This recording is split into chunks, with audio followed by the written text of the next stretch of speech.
Demand उठा था public के बीच से कि गावी लोग और ढाबा बंद कर देने लगता होता रहे।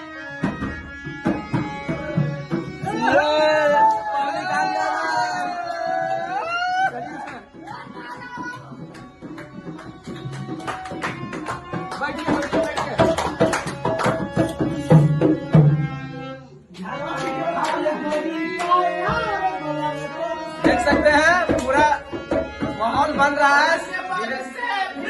चुनर वाली रंगवर से भीगे चुनर वाली रंगवर से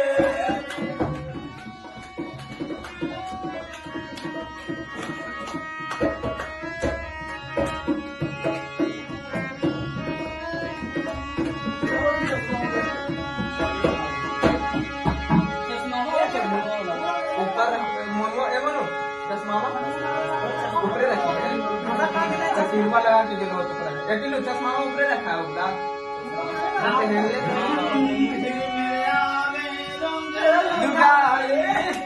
झिलमिले आवे लोग लुगाई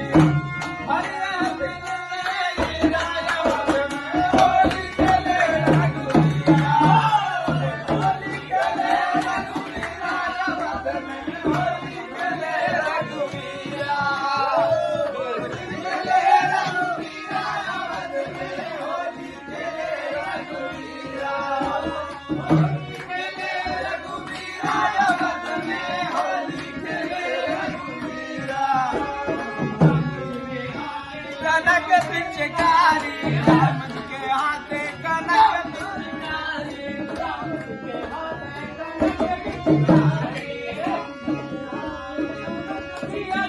हाथे अबीरा यमन में होली खेले रघुवीरा के हाथे अबीरा यमन में होली खेले रघुवीरा